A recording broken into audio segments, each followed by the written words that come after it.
اقرأ أخيا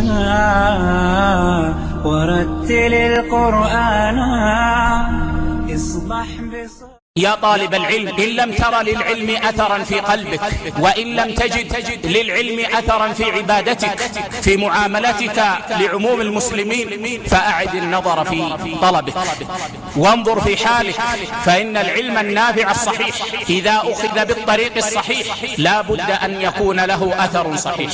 وأعظم الأعمال التي يتفقه فيها طالب العلم الصلاة، فهي أهم شأن المؤمن وأهم أمر المؤمن، وهي مفتاح الأعمال. إن صلحت صلح سائر عمله، وإن ردت رد سائر عمله.